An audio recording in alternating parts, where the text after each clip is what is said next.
Si on regarde la question par exemple du génocide, un génocide c'est une intentionnalité de tuer un peuple dans sa totalité à cause de la race du peuple en question. Même dans la guerre qui s'est passée à Gaza, on ne voit pas qu'il y ait une intentionnalité par rapport à la race. Donc en fait on se rend compte que cette extrapolation elle sert des intérêts politiques.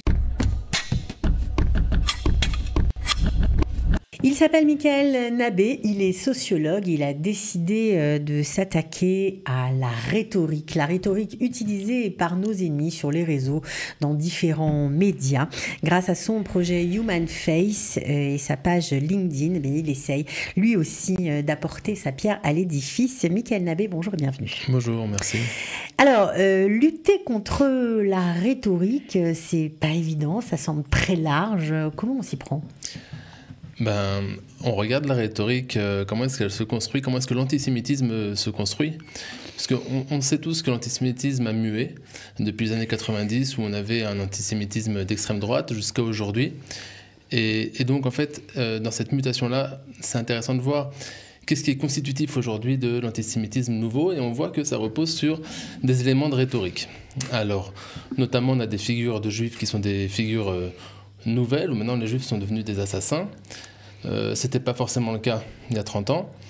Et donc, donc je m'intéresse à l'apartheid, à savoir pourquoi est-ce que les juifs sont considérés comme...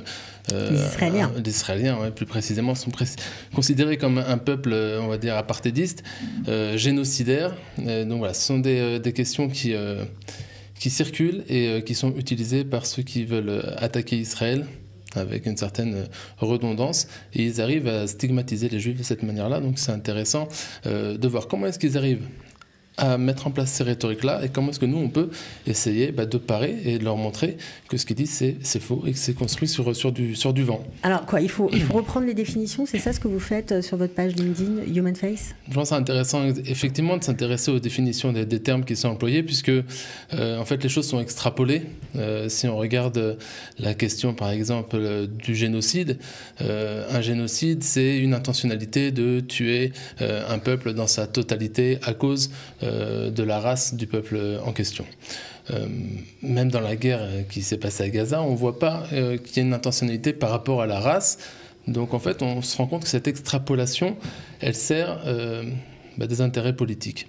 Donc c'est intéressant d'essayer de mettre en perspective justement ce qui ressort de cet imaginaire collectif qui est construit au fur et à mesure et qui est repris par aussi bien par les plus grandes institutions, on va dire les métastructures, comme par exemple l'ONU, par exemple, et qui va être aussi repris par les médias, et puis par...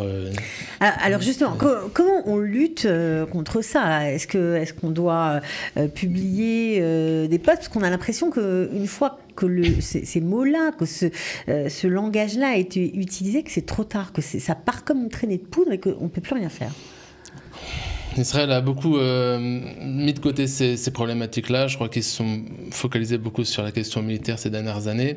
Et c'est vrai que c'est à nous aussi, francophones, qui avons une meilleure connaissance de ce qui est dit en France que le gouvernement israélien lui-même, d'essayer de lutter contre ça. Alors chacun peut utiliser...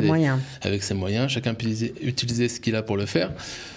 Nous, ce qu'on essaie de faire avec Human Face, par exemple sur l'apartheid, on a créé une vidéo où on est parti interroger les Palestiniens, les Arabes palestiniens, on leur a posé des questions. Après le 7 octobre ? Après le 7 octobre, ouais, c'était une ambiance très spéciale. On a eu environ 90% de refus à chaque fois qu'on interroge un Arabe, c'était tout de suite non. De toute façon, dans leur culture... le plus simple, c'était d'aller dans Rami Levy parce qu'on trouve beaucoup d'Arabes et puis qu'ils ont un petit peu de temps et qu'ils ne sont pas si, on va dire, ils sont moins agressifs que... ça dépend lesquels. Ouais, mais dans l'ensemble, il y a quand même des gens qui sont aussi très sympas dans le supermarché, par exemple. Mais il faut trouver les personnes avec qui parler.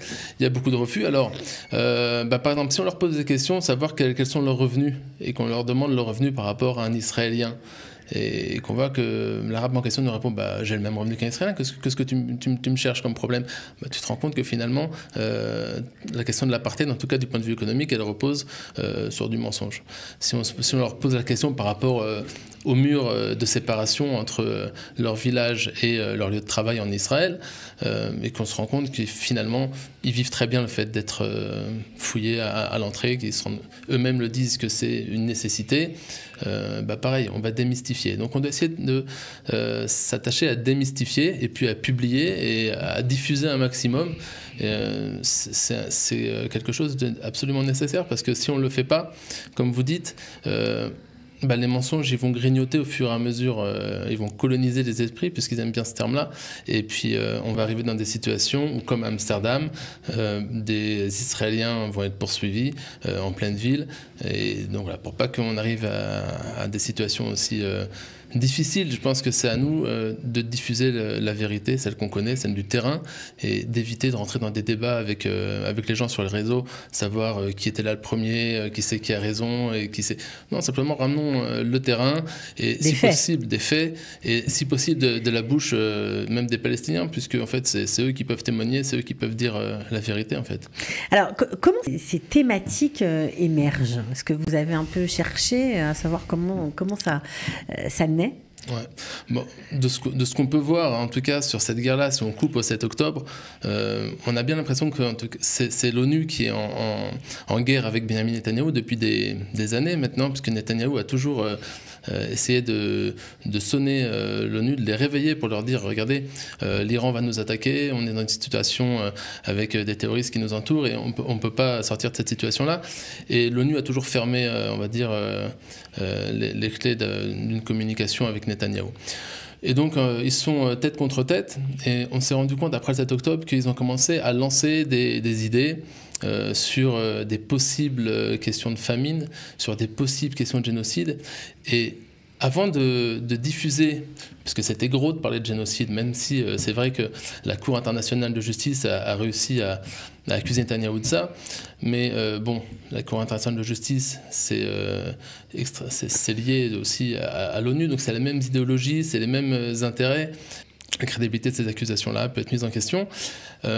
Pour lancer ces accusations, ce qu'ils font, c'est que ils commencent à poser des questions. En fait, ils disent peut-être que ça pourrait être un génocide. Ils lancent des questions comme ça. Ça pourrait être un génocide. Ouais. Ça pourrait être une famine. Est-ce qu'on n'y est pas? Et puis là, dès qu'on n'y est pas, on a tout de suite les grands journaux qui vont commencer à récupérer et puis qui vont enlever, si vous voulez, les points d'interrogation. Points d'interrogation, ils vont enlever toutes les fioritures qu'il y a autour et puis ils vont tout de suite dire voilà, maintenant c'est un génocide, etc. Et puis là, on a tous les militants sur Internet, etc., qui vont relayer. Donc ça se fait en 3 étapes. Agrémenter tout ça. Voilà, ça a l'air d'être la mécanique. Donc, encore une fois, la seule façon que nous, on a, c'est, je crois, de créer du contenu, de diffuser le contenu qu'on crée et puis de mettre en évidence toutes ces incohérences-là. Ouais.